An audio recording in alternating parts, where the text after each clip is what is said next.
Hey, what's up, guys? This is Reading with Rob. I have the glasses on, which means I want to see because I've been reading. And this is my buddy Russell Hannon from Canada, the nice North America, as I like to call it. So Hi, Russell's in town. Why are you in town? You're here for the travel show, right? Yeah, I'm speaking at the Travel and Adventure Show this weekend. Actually, I'm doing a 9-city tour where I give 2 talks. Every Saturday, it's 99 ways to cut travel costs without skimping. And on Sunday, punch your ticket 100 plus ways to craft your own travel deals, which is about how to travel inexpensively in a world where travel or the going rate is inherently expensive and how to navigate that. So this man basically can teach you how to travel inexpensively, cheaply, and I know that he knows what he's talking about because I've seen him speak. Actually, that's how we met. We met at the Boston That's Globe right. Travel We Show spoke together. several years ago, back when I was doing that. And then he's speaking at the New York Travel Show this weekend, depending on when you see this. But you should see him speak at a city near you. But more importantly, you should buy his book. So I'm going to hold it up here. This is called Stop Dreaming, Start Traveling. Breaking the Travel Barrier. Right? The ultimate guide to traveling more and spending less. He knows it better ask than me. for more. Yeah. So I got a signed copy a couple of years ago. And I would say, Russell, let me ask you this, man. This is a great book for someone who they wants to travel, and as I preached in RawTravel, they think they can't afford to travel for some reason. They can, right? You can afford to travel. Well, really, it's a blueprint that enables you. It's something you can pull out of your back pocket before you book a trip, Right. just to help you in the planning stage, and it gives you guidance on how to quickly and easily plan and book the best and least expensive trip for you, whatever that is. Right. It doesn't tell you where to go, how to do it, but it's like a toolbox. I use a toolbox analogy, and you Yep. pick from that toolbox the options that are best for you.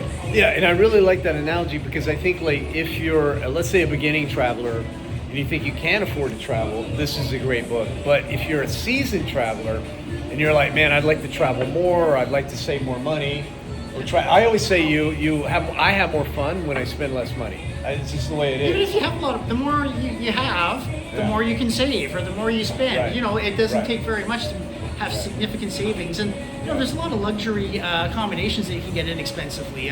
The world's cheapest overwater bungalows, you can get some for $85 a night US at the Avani Sepang Gold Coast Resort in Kuala Lumpur. And the way it works is you don't get the full overwater bungalow, but it's split into quadrants, so you get 1/4 of it. The cheapest 5-star resorts in the world in Bali, you can go there for upwards of about $10 a night US. You can find them on Priceline. You just filter by star type, 5-star in Bali, and you'll see more 5-star resorts for less than $50 a night than you and everyone Right. you know could ever stay in combined. Right. When you use those tools in that way, Right. and of course leveraging countries where we have a currency advantage, is something to take advantage of. Going off season is something I always talk to people about. Going shoulder season is a really good thing to do, shoulder right? season also, pricing models are based now on the number of international tourists. It's proven the more international tourists you have somewhere, the higher the rate for accommodations will be. So timing when you don't have as many international visitors to an area, because pricing models are now more sophisticated and are built around those presumptions. Yeah, so you could go when it's regional, like when a lot of the regional people are traveling, Yeah. especially if the currency is less, somewhere like Thailand or something like that. I mean, there are definitely cheaper places than others, right? Like Hawaii is going to be always expensive. Thailand is cheap. So for my money, I'd rather be in Thailand anyway, man. That's just me. I mean, it's not about the money thing. It's like the culture. I've been to both places and they're both lovely. But like I said, I have a much better time when I'm like, you know what? Today I spent $30. I stayed in a 5-star hotel, had a massage, and ate some of the best sushi in my life. I think it's wonderful if everyone could experience those things and not have to worry about getting a big bill when you get home. Yeah. Like having these nice dinners in the restaurant. I've done that in the Philippines, basically on the beach. Just being able to gorge all night and seeing the bill at the end in terms of our currency. Yeah. It's really a wonderful experience to be able to have that, where usually we're really molded in a way that we're just very cautious about what we consume because we may not be able to afford it. Yeah, you're being cost conscious, and you can afford to be generous too. Like with the locals, and it's good for their income as well because usually these are developing economies where they need. So again, the book is Stop Dreaming, Start Traveling. I have my signed copy. Where can they get this, Russell? Everywhere books are sold. Barnes & Noble, Amazon. Okay. It just the latest edition is not in ebook format because there was a lot of theft around that, intellectual property, and it's being distributed. But anywhere hard copy books are sold, it's available. Yeah, you really need the hard copy because I like to use it. I was going to say it's good for a beginning traveler, but if you're an experienced traveler, what I found good was it gave me tips. A lot of tips. It's like a toolbox, like you said. So you can use it as a reference, so you can mark it up. I think my favorite tip was very simple. I've got a week and a half. I don't know where I'm going to go. I just want to go somewhere cheap. Google flights. Yeah. Just plug in your departure airport, leave your dates, but leave your destination airport blank. And then Well, that section is kind of like a user manual where you look up the scenario that applies to you, and then it gives you guidance on how to do that. Because quite often the best tool depends on your circumstance. Because websites, all have various functionality, and they don't do a good job of explaining when you should use their tool and how they're differentiated from other websites. So by understanding that maybe you're a teacher and you can only travel the third week of March, the best tool is different than if you'd like to go to Rome and you're flexible, whether it's this summer or next year. So it gives you some guidance around that to understand which tools are best based on your scenario.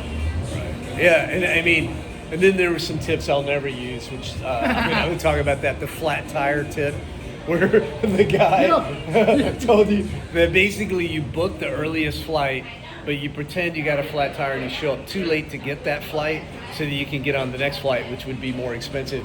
I'm like, man, that's too much trouble. But you know what? I did use the flat tire rule this summer, but it wasn't intentional. It was because my alarm didn't go off. Yeah. And I knew I've got 45 minutes before that flight takes off, and if I can get in the airport beforehand, before that takes off, they'll put me on another plane, which they did. I got there 5 minutes before it took off. 5 minutes before. And I've had a flat tire. I think it was in when travel went wrong. And, but I didn't do it to save money. I think that's a little overboard. But hey, tips like that are here because they're not all your tips. They're tips you've picked up from other people as well, right? Well, it's very comprehensive in terms of, any travel costs you have falls into one of 5 areas in terms of day-to-day costs. Food, accommodations, transportation, roaming, and then your day-to-day spending money. So it really walks you through how to save money in each of those 5 areas on each and every trip that you take. Right. And when you use a structured approach like that, regardless of exact tip or trick, you can realistically save hundreds and sometimes thousands on any given trip that you take because you're really cutting costs in many different cost areas, the flight, the accommodations, the roaming, etc. I love it. Yeah, he's your background was procurement in business, right? Well, I've got a Lean Six Sigma black belt, so my job was to find ways to get better results in less time using less money. And and at the time I was frustrated with travel, and I said, there's got to be a way I could leverage this sort of travel to travel more and spend less by leveraging things together. And a lot of Lean Six Sigma black belts, or if you work in Lean Six Sigma, it's a way of thinking of things. Okay. How can we get equal or better results or outputs with equal or less inputs? Continuous improvement, etc. Yeah. So it's fascinating how that applies to a lot of different aspects of life, including travel. Yeah, including travel, which I'd never even heard of that until today. I follow something called fuzzy logic or good enough. That's my mantra. But so Russell and I have known each other for a while. This interview was way overdue. We were supposed to do it by Zoom, and I just got distracted and busy as things happened. But since he was in town for the travel show, we thought we'd get together for some sushi. We had some great sushi. Sorry for the music in the background, guys. Rob paid, too. He wouldn't let me pay. He's my guest, man. He's my guest. He's in New York City, and it's good to see him again. He's Canadian. I know I'll be up in Canada, and I'll let him return the favor. And, Russell really knows his stuff, though. So if you really want to know how to save money, how to travel more, get his book and follow him. You can check out breakthetravelbarrier.com. Like break the sound barrier, but break the travelbarrier.com. And you have social media sites on there, right? Everything's built into it. The YouTube channel, everything, there's links that go to everything. So he's got all that stuff. So check it out, guys. And pick up the book. All right, man.